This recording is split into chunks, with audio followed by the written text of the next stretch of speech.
मला या भागाचं नेतृत्व करण्याची संधी मुंडे साहेबांनी दिली। बरं झालं, 2-4 होते ते गेले आणि आपल्या पक्षातली शुद्धी झाली आणि जे जीवाचे माझे खरे कार्यकर्ते होते उडून गेले ते कावळे होते, माझ्यावर राहिले ते सगळे मावळे राहिले, म्हणून मी ही लढाई जिंकलोय। सुद्धा एकही मुरमाचं टोपलं टाकलेलं नाही आणि तुम्ही 1 कोटी 20 लाख रुपये उचललेत, ते वसूल केल्याशिवाय हा रमेश कराड शांत बसणार नाही। तुम्ही काय काय उचलतीतलं गौण खनिज उत्खनन केलंय, किती दगड काढलेत, त्याची पेनल्टी सगळं नाही वसुली केली तर हा रमेश कराड तुम्हाला बोलणार नाही। वादी असता, जातीचं काही विष पेरत असता तर माझ्या रमेश कराडच्या पाठीमागं मराठा समाजाची मतं मिळाली असती का? रिकव्हरी होती, आता 10 का झाली, याचं उत्तर सहकार मोर्चा आधी द्या, म्हणजे आमच्या शेतकऱ्याला कळेल की आमच्या कष्टामध्ये तुम्ही कुठं कुठं आमच्यावर म्हणजे मळेच्या टाळूवर चढून खाताय। आजच्या या आभार सभेच्या निमित्तानं व्यासपीठावर उपस्थित असणारे ज्यांनी आपल्या समोर आत्ताच ज्यांनी मार्गदर्शन केलं ते माझे वडील बंधू, माझे मार्गदर्शक, शिवसेनेचे नेते आदरणीय ॲडव्होकेट बळवंतरावजी जाधव, व्यासपीठावर उपस्थित असणारे प्रदीप पाटील खंडापूरकरजी, विक्रम काका शिंदे, भागवतरावजी सोट, आपले नवनाथ नाना भोसले, व्यासपीठावर उपस्थित असणारे दोन्ही तालुक्याचे अध्यक्ष जरा पुढे या,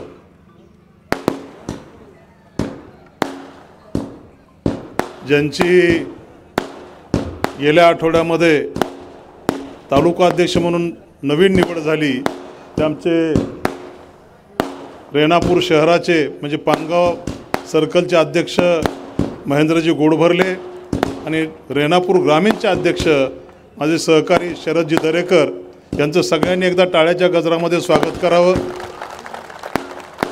आणि ज्यांच्या प्रयत्नातून हा कार्यक्रम होतोय तो माझा सहकारी, माझ्या खांद्याला खांदा लावून काम करणारा माझा सहकारी ॲडव्होकेट, आपल्या गावचा सुपुत्र दशरथजी सरवदे, मोठ्या संख्येने उपस्थित असलेली माझी सगळी वडीलधारी मंडळी, माझ्या माता भगिनी, माझ्या तरुण भावांनो आणि व्यासपीठावरील माझे सर्व सहकारी पदाधिकारी, माफ करा मी सगळ्यांची नावं घेत नाही कारण की व्यासपीठच 100 लोकांचं आहे। म्हणजे बळवंत भाऊ, मी ज्यावेळेस भारतीय जनता पक्षामध्ये 2003 साली प्रवेश केला, लोकनेते गोपीनाथरावजी मुंडे साहेबांच्या कार्यावर प्रेरित होऊन लोकनेते गोपीनाथरावजी मुंडे साहेबांच्या नेतृत्वामध्ये मी ह्या भारतीय जनता पक्षामध्ये प्रवेश केला। माझ्या नशिबाने 2014 सालापर्यंत लोकनेते गोपीनाथरावजी मुंडे साहेबांच्या मार्गदर्शनाखाली संस्कारामध्ये माझ्यावर जे काही राजकीय आणि सामाजिक संस्कार झाले त्या माध्यमातून मी आज काम करतोय। ज्या नेत्याची ओळख, ज्या तालुक्याची ओळख देशामध्ये ज्या नेत्याने केली त्या नेत्याचं नाव लोकनेते गोपीनाथरावजी मुंडे साहेब होते आणि त्याच्यामुळं आपल्या रेणापूर तालुक्याची ओळख या देशामध्ये झाली। याचा आपल्याला सगळ्यांना सार्थ अभिमान आहे।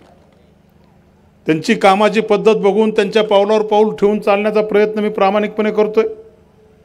2003-4 साली मी या पक्षामध्ये प्रवेश केल्यानंतर मी नौका होतो। राजकारणामध्ये कधी बळवंत भाऊ आम्हाला व्यासपीठ बघून मिळालं नव्हतं। तुम्ही ज्यांचं नाव घेतलं त्यांच्यासाठी रात्रंदिवस फिरलो होतो, पण त्यांनी कधीही व्यासपीठावर आम्हाला बसूसुद्धा दिलं नव्हतं। पण लोकनेते मुंडे साहेबांनी मला व्यासपीठ निर्माण करून दिलं आणि मला या भागाचं नेतृत्व करण्याची संधी मुंडे साहेबांनी दिली आणि ती संधीचं सोनं करण्याचं काम मी प्रामाणिकपणे करण्याचा प्रयत्न करतोय। मी माझ्या पराभवाने कधी खचून गेलो नाही बळवंत भाऊ।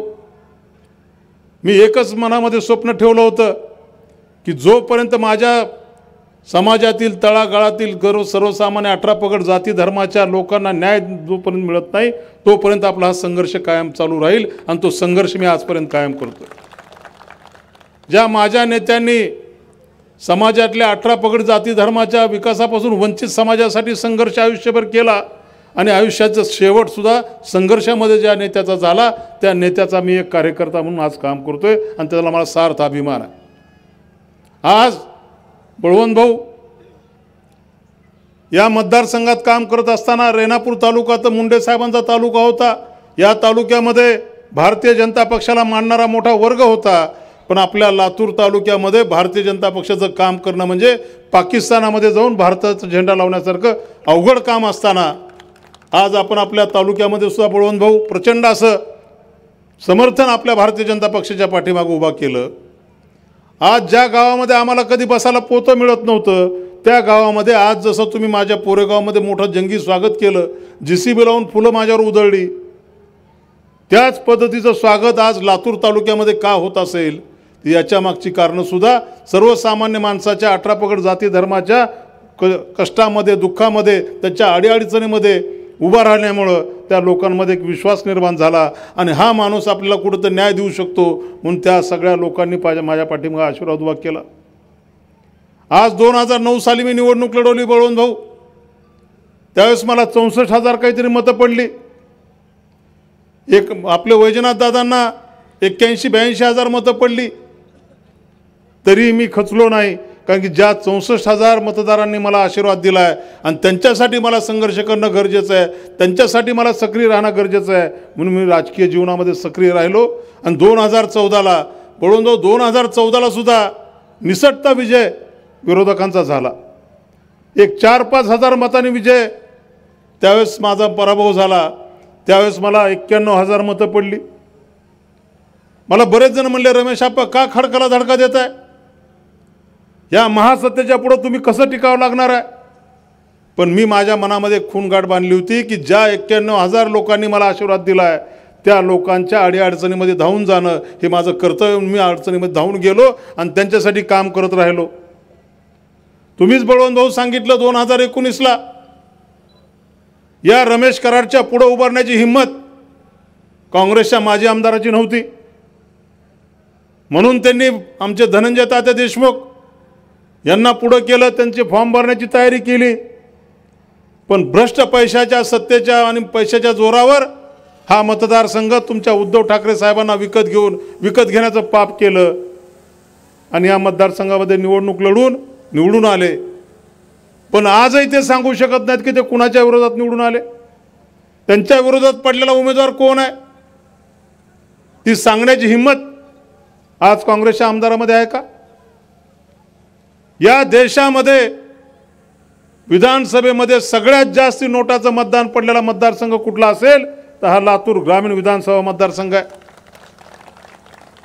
आणि या लातूर ग्रामीण विधानसभा मतदारसंघाची दखल केंद्र पातळीपासून राज्य पातळीपर्यंत घेतली गेली।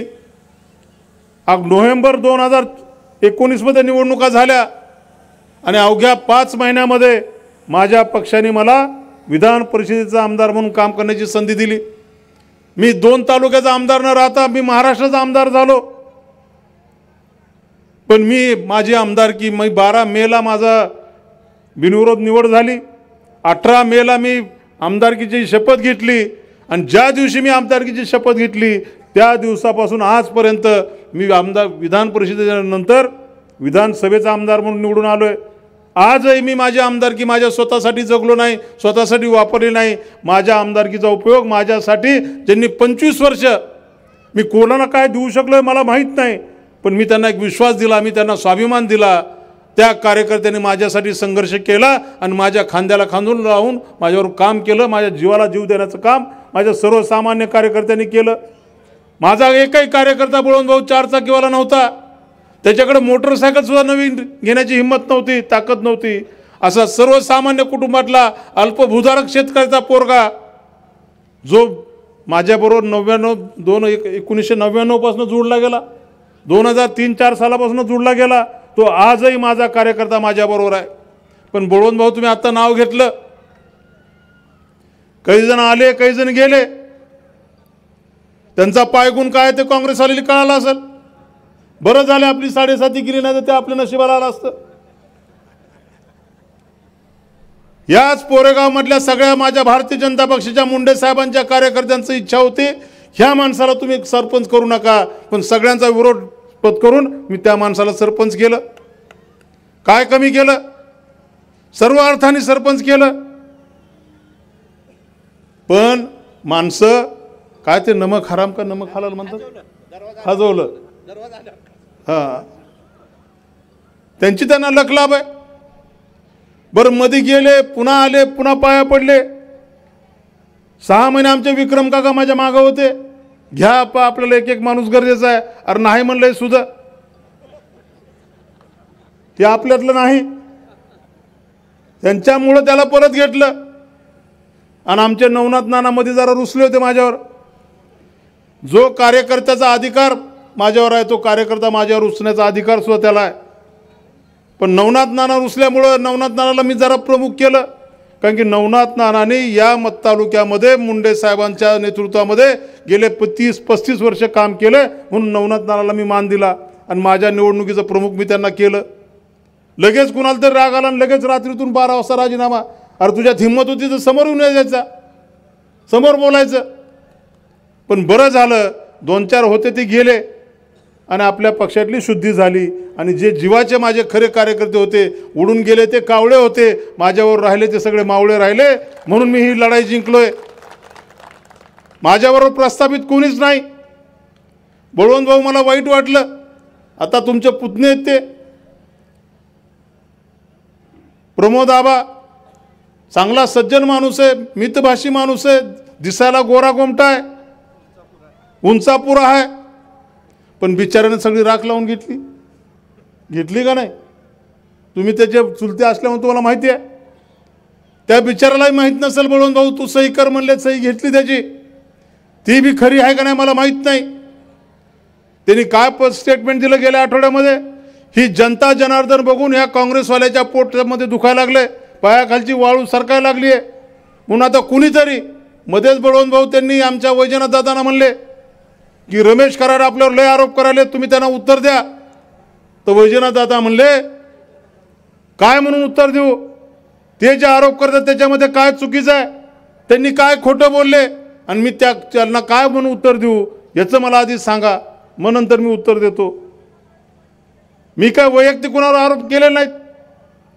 ज्यांनी म्हणले रमेश कराड द्वेषाचं राजकारण करतो, मला त्यांना सवाल आहे की तुमच्या सांगवी गावामध्ये तुमचे सरपंच, आता आमचे डॉक्टर इथं आहेत परमेश्वर, तुमच्या सांगवी गावामधले जिल्हा परिषदेची शाळा ह्या रमेश कराडांना बांधली का नाही?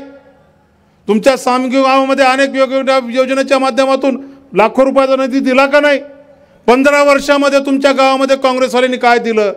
15 वर्षामध्ये तुमच्या गावाला येणारा रस्ता, त्या गावाच्या रस्त्याने जर आपण 10 वेळेस आलो गेलो तर आपल्या कमरेच्या हाडं मोकळे होते.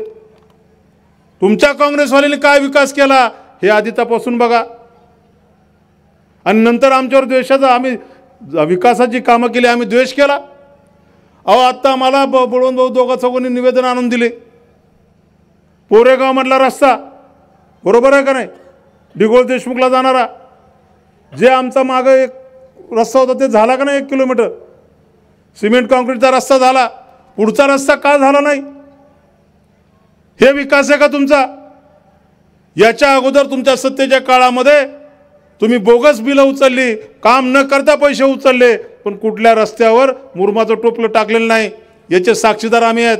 आणि तुम्ही ह्या रस्त्यावर सुद्धा एकही मुरुमाचं टोपलं टाकलेलं नाही. आणि तुम्ही 1,20,00,000 रुपये उचललेत, ते वसूल केल्याशिवाय हा रमेश कराड शांत बसणार नाही. आणि मी माझ्या पोरेगावकरांना सांगतो, डिगोळ देशमुखकरांना सांगतो की हा रमेश कराड हा रस्ता येत्या 6 महिन्यामध्ये कंप्लीट करून देईल. पण तुम्ही जे आमचे शासनाचे पैसे आमचे उचललेले आहेत त्या पैशाची वसुली केल्याशिवाय हा रमेश कराड थांबणार नाही. हे तुम्हाला तुमच्या गावात येऊन सांगून चाललोय. दुसरं एक निवेदन घेऊन आले कोळगावचे माझे शेतकरी.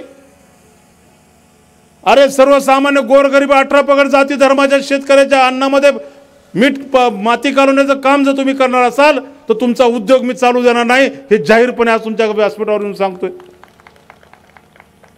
2 एकर 4 एकरवाले शेतकरी आहेत. तिथं गौण उत्खनन व्हायला लागले, ब्लास्टिंग व्हायला लागली, दगड काढत चाललेत. तुम्ही काय काय तिथलं गौण खनिज उत्खनन केलंय, किती दगड काढलेत, त्याची पेनल्टी सगळं नाही वसुली केली तर हा रमेश कराड तुम्हाला बोलणार नाही. काय समजता तुम्ही? बळवंत भाऊ तुम्ही कारखान्याचे विषय काढले. कारखान्याच्या माध्यमातून आपल्या मतदारसंघामध्ये यांचे 4 साखर कारखाने आहेत. 4 कसं 5 बळवंत भाऊ, तिकडं औषधाचा बी आहे मारुती महाराज, जवळपास 1,00,000 सभासद आहेत. तुम्ही बळवंत भाऊ म्हणलात की रमेश आप्पाचं सोयरे दायरे किती? 7,000. बरोबर आहे का नाही? मला मतं किती पडली? 1,12,600. कुणी दिली हो मतं मला? हा रमेश कराड जर जातीवादी असता, जातीचं काही विष पेरत असता, तर माझ्या रमेश कराडच्या पाठीमागं मराठा समाजाची मतं मिळाली असती का? आज तुम्हाला सांगतो, माझ्या लातूर तालुक्यामध्ये जी गावं 80-90% मराठा समाजाची आहेत, त्या गावामध्ये ह्या रमेश कराडला मताधिक्य आहे. हे कशामुळे आहे? मला कधी जातीभेद केला नाही. आमच्या बळवंत भाऊने आम्हाला शिकवलेलं आहे, आमच्या घरेदारांनी शिकवलेलं आहे.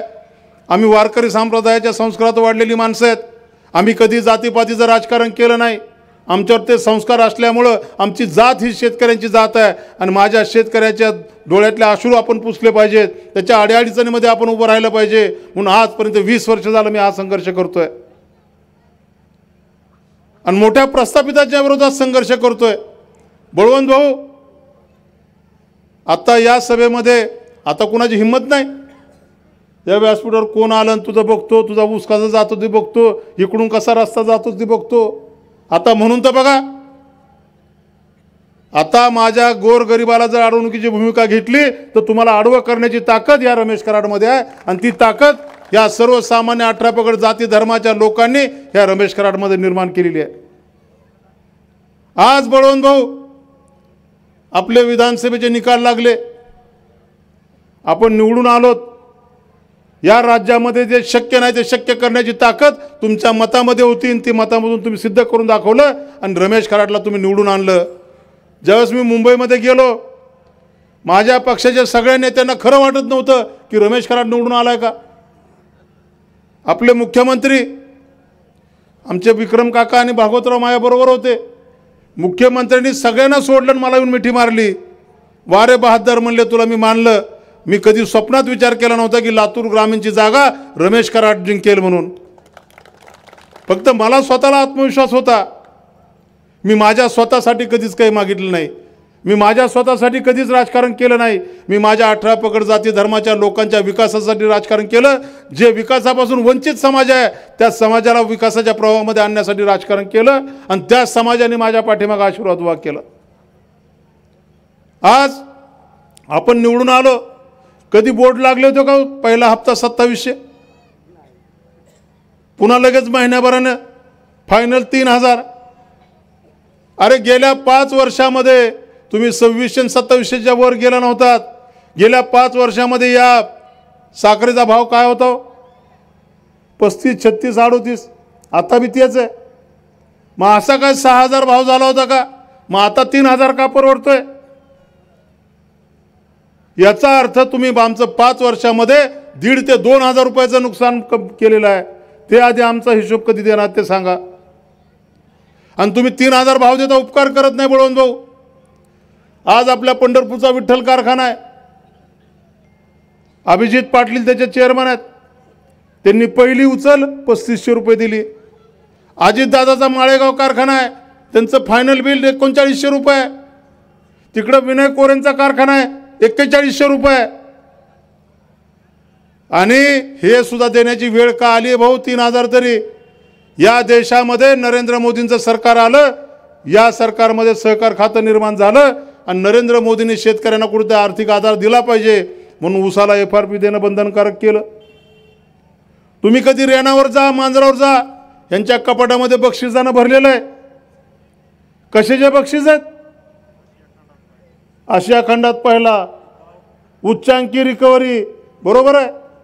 अरे मग त्यावेळेस 13, 13.5, 14 रिकव्हरी होती, आता 10 का झाली? याचं उत्तर सहकार वर्ष आधी द्या, म्हणजे आमच्या शेतकऱ्याला कळेल की आमच्या कष्टामध्ये तुम्ही कुठं कुठं आमच्यावर म्हणजे मळ्याच्या टाळूवर चढून खाताय. आणि आम्ही दिलं. अरे आम्ही आमच्या पोटच्या लेकराच्या तोंडचा घास काढून रात्रीचा दिवस करून कष्ट करून आम्ही कधी चुकाटा बघितला नाही, अंधार बघितला नाही, सणवार बघितला नाही.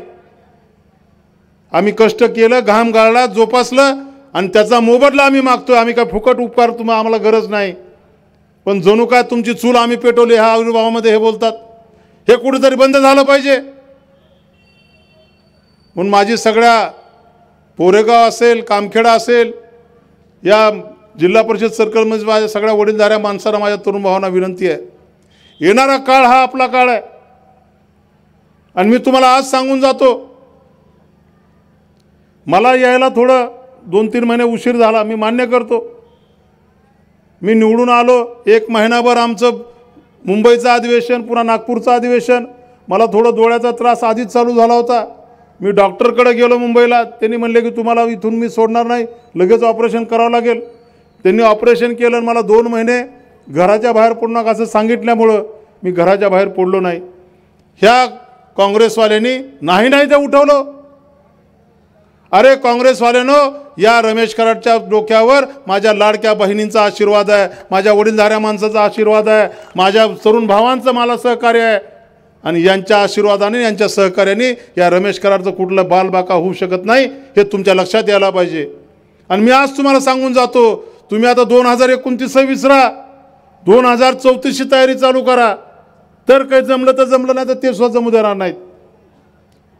ही वस्तुस्थिती आहे. आज आपल्याला 25,000चं मताधिक्य मिळणार होतं. सगळे दिल्लीपासनं आपल्या महाराष्ट्रातले सगळे सर्वे रमेश कराडांचा विजय हा 25,000च्या अपेक्षा अधिक मताने होणार आहे हे सांगत होते. पण कुठून आले हो पाकिटं? तुमच्या गावामध्ये तर पाऊसच पडला. पोरगावमध्ये रेणाला काय सोयाबीन निघलेलं होतं का? हां, पाचट होतं, काटा मारलेलं होतं का नाही? उतारा सुद्धा कमी येतंय. माझी या व्यासपीठावर जाहीर या कारखानदारांना आव्हान आहे, हे साखर कारखानदारी आमच्या सभासद शेतकऱ्यांच्या मालकीची कारखानदारी आहे. याचे खरे मालक आम्ही सभासद आहोत. आमच्या सर्वसामान्य शेतकऱ्याचा शेअर सुद्धा 25,000चा आहे. आणि जो चेअरमन म्हणून तिथं बसतो, जो लुटून खातोय, त्याचाही शेअर 25,000चा आहे. त्याच्यामुळे तुम्ही रुबाब करायची गरज नाही. इथून पुढच्या काळामध्ये हा रमेश कराड तुम्हाला जाब विचारायशिवाय राहणार नाही. आणि तुम्हाला सांगतो, कधीतरी आपला 9 महिन्याचा ऊस गेला गो, 12 महिन्यात तरी, 14-15 महिन्यात, 12 महिन्याचा ऊस 16-17-18 महिन्यात. मग गेटकेनचा ऊस आणता कशाला? पहिले 2 महिने आपल्या सगळ्या कारखान्यामध्ये गेटकेनचे ऊस येतात. आजच एक पोस्ट आहे, अमित भैया देशमुखांचा सत्कार नांदेडमध्ये झाला. बळवंत भाऊ 1 लाख टन ऊस तिकडनं त्यांनी आणला. आणि पुढच्या वर्षी आम्ही तुमचा ऊस नेणार म्हणून त्यांचा सत्कार तिकडं झाला. म्हणजे इथल्या शेतकऱ्यांना वाळवायचं, इथल्या शेतकऱ्यांची हॅरेसमेंट करायची, इथल्या शेतकऱ्यांची अडवणूक करायची आणि बाहेरचे ऊस आणून आपल्यावर रुबाब करायचा. आता तुम्हाला खरं सांगू बळवंत भाऊ, बरेच जण मला अंधारात येऊन भेटायलेत. त्याच्यात तुमचे बी आहेत बरं का, म्हणजे तुम्हाला वाटू नये किंवा आपले आहेत का नाही, तुमचे बी आहेत. जसं काका मला वाचवा म्हणतात, तसं आप्पा मला वाचवा असं चालू आहे घोषणा सध्या. खरं सांगायला तुम्हाला. बरं, इथं कुणी मेळ बसू द्यायचं नाही. आता नवनाथ नाना जरा जोडीदार आहेत त्यांचे, पण आमच्या लातूर तालुक्यात आले नाथसिंह मालकाकडे 2 दिवस काही कराकडे आप्पाच्या पाया पडतो, चुकलं माफ झालं, माझं आणि आप्पाचं काही दुश्मनी नाही. अरे माझी तरी कुणाची दुश्मनी आहे? तुम्ही ज्या पद्धतीने आमच्या गोरगरिबाची अडवणूक केली, त्यांची पिळवणूक केली आणि एक दहशतीचं वातावरण निर्माण केलं, त्या दहशतीला आणि त्या अडवणुकीला माझा विरोध आहे. आज आमच्या कोळगावचे शेतकरी का बरं बिचाऱ्यांच्या पोटावर मारताय? का त्यांच्या आयुष्याची भाकरी मोडून खाताय? का त्यांची अडवणूक करताय? का त्यांच्यावर गुंडागर्दी करताय? याचं उत्तर आम्हाला पाहिजे. आणि जोपर्यंत हे होणार नाही तोपर्यंत रमेश कराडच्या दरवाजात तुम्ही कधी यायचं नाही. माझ्याबरोबर असले माझे गरीब कार्यकर्ते असतील, या गरीब कार्यकर्त्यांच्या जीवावर मी लढाई लढणार आहे. मी स्वाभिमानी माणूस आहे. माझ्या कार्यकर्त्याचा मला अभिमान आहे, माझ्या कार्यकर्त्याचा मला स्वाभिमान आहे. ज्या कार्यकर्त्यांनी मोठ्या मोठ्या आमिषाला बळी न पडता या रमेश कराडला साथ दिली, रमेश कराडला जीवाला जीव देण्याचं काम माझ्या गरीब कार्यकर्त्यांनी केलं. आणि त्या कार्यकर्त्यांच्या कष्टावर आणि सर्वसामान्य गोरगरिबांच्या आशीर्वादानं हा रमेश कराड आमदार झालाय. कुठल्या प्रस्थापिताच्या ह्यानं आमदार झालेला नाही. आणि त्याची जाणीव या रमेश कराडमध्ये आहे. म्हणून मी माझी लढाई, माझ्या कार्यकर्त्याच्या स्वाभिमानाची लढाई इतके वर्ष लढलो. ज्या कार्यकर्त्याने माझ्यासाठी काम केलं, ज्या कार्यकर्त्यांनी गावामधील प्रस्थापितांच्या विरोधामध्ये संघर्ष केला, अनेक गावामध्ये बळवंत भाऊ आपला सर्वसामान्य कार्यकर्ता आहे, पण त्या गावातली ग्रामपंचायत आपली आहे, त्या गावातली सोसायटी आपली आहे. कशामुळं झालो? त्याच्याकडे पैसा होता का? त्याच्याकडे सत्ता होती का? त्याच्याकडे अडवणूक करण्याची ताकद होती का? पण गावातल्या लोकांनी विचार केला की हा कार्यकर्ता आपल्याला न्याय देऊ शकतो, हा कार्यकर्ता आपल्याला विकासाच्या दिशेने घेऊन जाऊ शकतो. आज भारतीय जनता पक्षाच्या सरकारच्या काळामध्ये जे जे काही विकासाची कामं येत आहेत, इथून मागच्या काळात कधी आलती का? गेले 15 वर्ष या मतदारसंघाचे आमदार काँग्रेसचे होते. आमचे वैजनाथ दादा होते, पुन्हा त्र्यंबक नाना होते. बिचारी सज्जन गरीब माणसं आहेत, चांगल्या घरातले माणसं आहेत. त्यांना कधी काम करू दिलं का हो? त्यांना कधी पोरेगावमध्ये येऊन तुम्हाला भेटू दिलं का हो? त्यांना कधी सभा घेऊ दिली का हो? त्यांचा आमदार फंड तरी वाटायचं त्यांच्या हातात होतं का हो? आमदार फंड काय असतो हे तरी तुम्हाला माहिती आहे का हो? आमदार फंड काय असतो, विकासाचा निधी काय असतो, या रमेश कराडला तुमच्या आशीर्वादाने काम करण्याची संधी मिळाली. आणि या मतदारसंघामध्ये 1300 कोटी रुपयाचा विकासाचा निधी मी माझ्या माध्यमातून आणला. आणि येणाऱ्या काळामध्ये सुद्धा सगळं काय आपल्याला एका वर्षामध्ये होणार नाही, पण मी तुम्हाला वचन देतो की येणाऱ्या 5 वर्षाच्या काळामध्ये आपल्या मतदारसंघातली बहुतांशी कामं पूर्ण करण्याचं काम हा रमेश कराड करणार आहे. तुम्ही फक्त साथ द्या. तुमची अडवणूक होऊ देणार नाही. कारखान्यावर आता आम्ही ठरवलं बळवंत भाऊंनी, आता मी आमदार आहे, मला अधिकार आहे. आज कारखान्यामध्ये किती लोकांची तोड झाली, कुठले कुठले शेतकऱ्याची तोड झाली, किती टन ऊस आला, किती टन ऊसाचं गाळप झालं, साखर उतारा किती आला. अरे 13-13.5चा साखर उतारा 10वर आणता आणि रोज रात्रीतून 10 गाड्या तुम्ही बाहेर साखर काढता.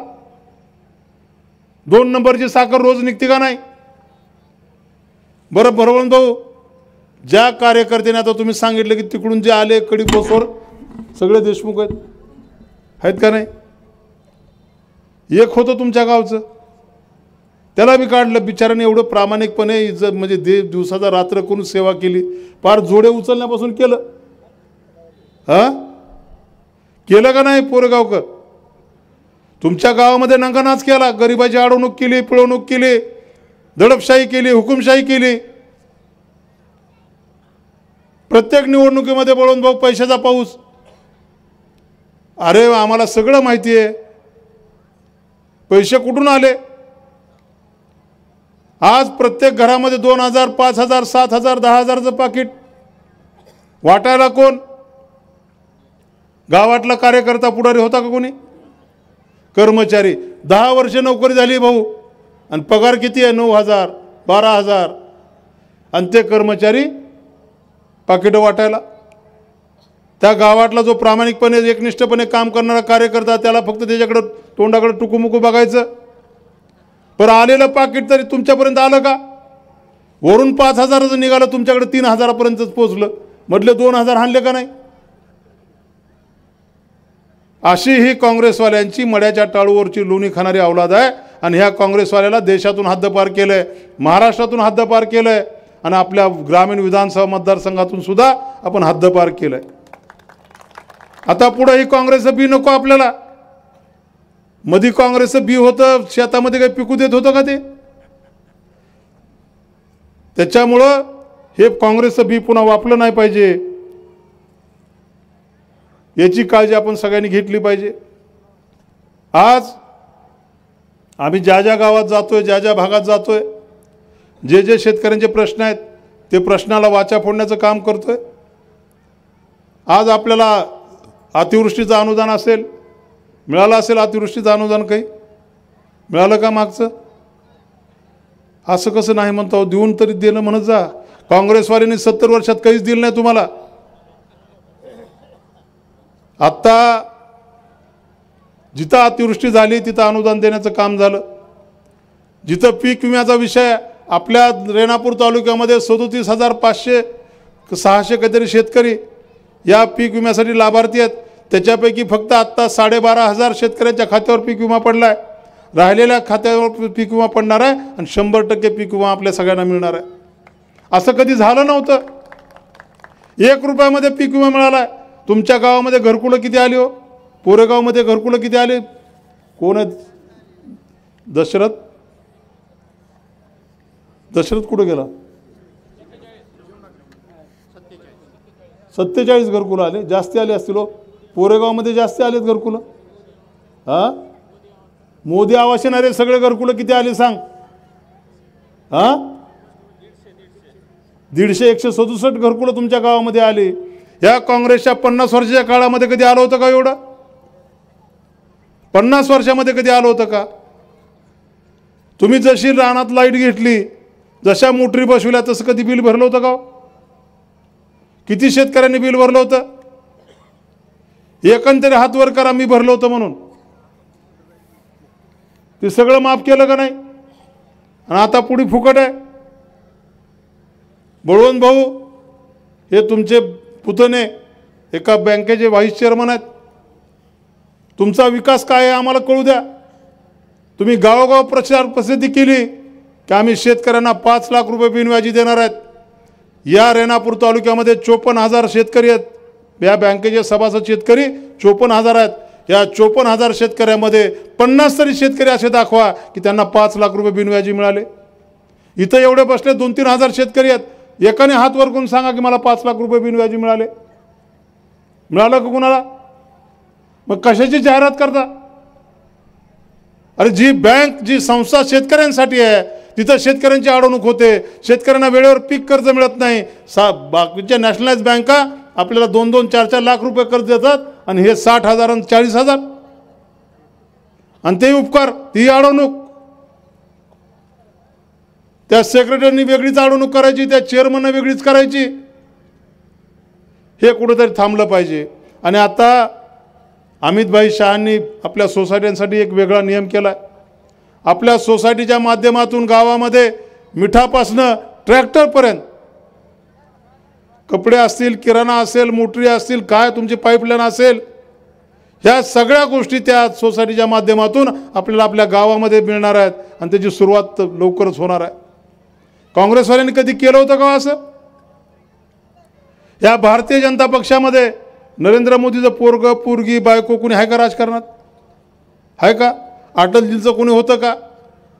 अडवाणीजींचं कोणी होतं का? मुरली मनोहर जोशींचं कोणी होतं का?